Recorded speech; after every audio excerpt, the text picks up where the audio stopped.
Hello, everybody. Welcome back for video number 3, where we're just talking about the 11 rules of composition, and this is really in regards to graphic design, right? So don't forget your project.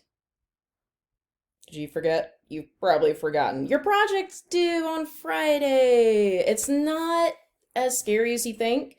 And hopefully these videos have helped you understand the concepts that I'm trying to portray to you a little bit more concisely. So let's just finish what we've started here. I'm going to do another quick rundown of what we've already covered, and we're going to cover the rest of this topic. So again, you're going to go to your Media Arts Classroom and Microsoft Teams. We're going to go to our classroom notebook and find the 11 rules of composition. Right? So don't forget, your main focus and your main drive as a graphic designer or designing things is to communicate to the viewer. You want to attract so that they become interested, so that you can deliver a message, right? That's your whole purpose behind design work. We talked about focal point, right? What is the focal point that helps people become attracted and interested so that they understand what your message is, right? Your focal point has all three of those elements. It's attracting, it solidifies what the whole purpose of the design is. You have elements of hierarchy, right? That help create different levels for the viewer to understand specific content in a particular order, right? You've got leading lines that help the viewer direct their focus. And this can be done in very obvious ways, like in the unspooling example here, or the not so obvious ways in this poster design, or in very obvious ways, right? Like we talked about here in flowcharts. There's the use of negative space, which you should always consider, as it is actually quite a positive, very positive, right? So it allows that breathing room. I can say, oh, wow, this is a nice design. I kind of understand things. It's not so design heavy. It's enjoyable to look at, right? Helps boost your design clarity by balancing your composition, right? So there are all kinds of different ways that you can create that negative space, right? It'll help enhance your positive elements, like in this particular poster design here with the man and an umbrella. And also like in this moonshine, how it can create this like dramatic suspense and just create this different sense of feeling, right? And it also helps to either increase or decrease importance of items. Okay, so when we have lots of negative space, you give an item more importance. We gave lots of space to this couch because it's a new arrival hot sofa. Like, we want to know that. We give it lots of space. It allows you to better isolate and see those images, right? So remember, is it necessary for your design? Do you need all that type? Is that bright blue background helpful in your title? Are all these pictures helping your design work, right?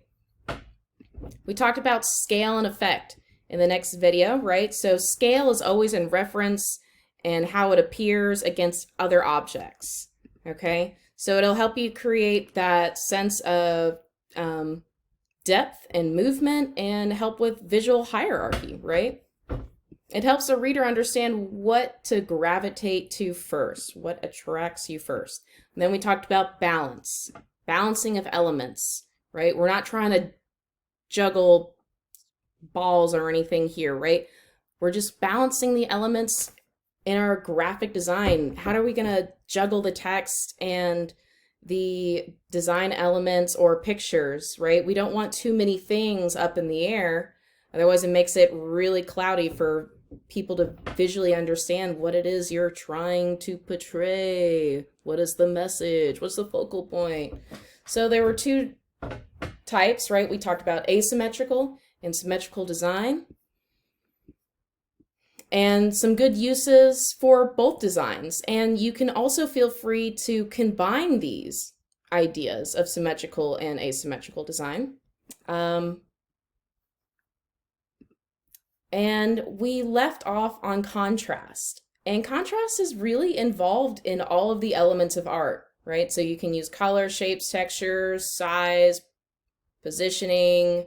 I mean, all these different things come together to help create contrast so that you can send your message, right? It'll help you to isolate or highlight things. It can also help you adjust the focus, right?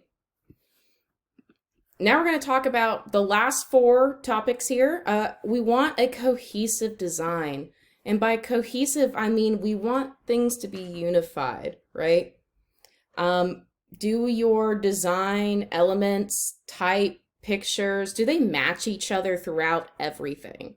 And do you include the same colors, fonts, and images throughout everything, right? So you're maintaining a cohesive design through everything. Keeping the font palette and color palette small and the graphic style simple and alike will keep things really beautiful and strong for you. And also, you won't have this feeling of having to add all these extravagant extras that aren't going to help the design anyway, right? So to achieve a cohesive design, consider those following things: hierarchy, font types and size proportions. I always say do not use more than 3 different types of font. Find a font that has a large family to kind of help you create that cohesive look. And when you find the font and you know you're going to use it for a subheader or the body text, you got to stick with it for that design. Your image size and placement. Does it have to be slap dab in the center? Can it be off to the side? How are you going to arrange the text around this, right? And repetition of graphic styles, another great one. So let's take a look at what I mean by that. So you can use shapes to create perspective, right? So the text and the 3-dimensional mountain scenes composed entirely of simple triangles really creates this cohesive design. Just like when we were doing our low poly designs in Illustrator, right? We kept colors the same, and we tried to do that when we brought it into our next project, which was that poster design, right? Here are some icons off to the right-hand side. They're all flat icons, all white icons against high contrast, bright little colors, right? Keeps everything very unified. So the takeaway, the elements tie together the form as a whole, right? By using complementary elements throughout, you can achieve a sense of unity and cohesion. Take a look at the example here, right? I'm looking at the one on the left. Nothing stands out to me. I really am not, one, attracted as a reader, and two, I don't know what to really look like. There's just so much text. Reading, right? The one on the right is a great example of how just by adding a little bit of those elements will help bring everything into focus, right? So there's some uses of some design work that kind of helps you, leading lines to create that visual focus. You have the repetition of color here with the green, purple being used in all of the headers here for the text, right? So it just creates something that's just better to look at. Repeating elements, right? So with cohesive design, repeating elements. Repetition is simply the process of repeating elements throughout a design or several pieces of a design collateral to give a unified look, right? So repeating elements and unification almost go hand in hand. Elements of your layout and or design help each page flow into the next, creating a cohesive set of pages. It's just like when you open up a magazine, things flow and go together, right? If they didn't, it would be like squirrels developed it or something like that. It's just a really key factor, especially for multi-page layouts. You can repeat elements. The viewers recognize a visual pattern and they just expect what's next, right? Sometimes it's great to not have things jump out and scare you. You just want that nice peaceful turning of the page, right? So we can quickly recognize the format. Once I get familiar with how they want me to read through the entire spread of those pages, when I go to the next one, I can repeat the exact same pattern, right? I can have the same experience and be able to flow through it naturally. But how can I effectively use it in my design? There's all kinds of ways, right? So typefaces and fonts, this is just a nice, great list for you guys to look through. Use a maximum of 3 fonts, right? A good habit to get into is using typefaces with large families. Look at that, large families. Patterns, lines, and colors, limit the different number of patterns, weight styles of your lines, and colors used. You'll find that your design is much more cohesive. Image and graphics, keep to the style of what you're going for, right? And apply it to all of your designs that have to do with this, like the example here on the left, right? They used these images of their logo, the patterns here, they use it across the board, right? You could use a grid system, which might be coming up next. It helps develop consistency across a design, right? Helps you repeat that pattern more easily and create a cohesive look. And mixed collateral. So if you are designing a number of items, an event or a business,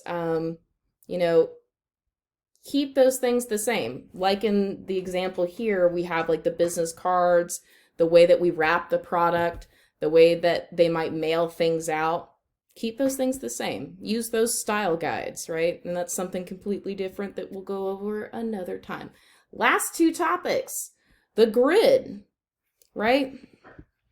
Using a grid is fantastic. It really takes out a lot of the work in regards to figuring out placement of elements. Provides you constraints for layouts and visual organization, which reduces the number of options available, which you might say, well, I want all the options. But narrowing things down allows you more creative freedom in other places, right? So for instance, they used the grid here in these 2 examples to compose their design, which became easier for them. Me as a viewer, I'm able to identify the focal points and understand the message that they're trying to give to me. And then it also just helps you to align things correctly. So how can I apply the grid to my design? Here are a couple different things. Plan out how the grid relates to its container, right? How do you want your margins set up and have that big impact, right? Don't just design with a grid. Design the grid. Take the time to work out the kind of grid for your project it actually needs, right? So we didn't just put a bunch of squares together here in this example. They laid out a couple different rectangles. You can even do this with circles, right? To figure out exactly the placement of elements. Always begin and end in the grid field, not the gutters. The gutters are the empty space between columns. Don't forget about baseline alignment. All text in a column-based design needs to stick to it throughout everything to keep things harmonious, right? We want things to be unified. So if you're going to align to the left, make sure everything's aligned to the left or justified to the right or centered. For web and UI designs, consider using a system like a 8-pixel grid. It just helps everything stay clean and consistent and symmetric across the board whenever you're doing design work for a website, a phone, and all that other stuff. The last is the rule of 3, which is a rule that can be broken, which is why I left it for last. But it's a great place to go to if you're not sure about layout. And if you're trying to do the grid and you're really just kind of lost on where to start, go to this last rule. It'll help guide you. So the rule of thirds is a simple technique where designers divide their design up into 3 rows and 3 columns, right? 3 rows, 3 columns. And the points where the vertical and horizontal lines meet is where the focal point should be, right? Pretty straightforward. So here's a little highlight of those. Let me just kind of quickly wrap this up in the next video because I'm almost out of time. All right, guys. Next video.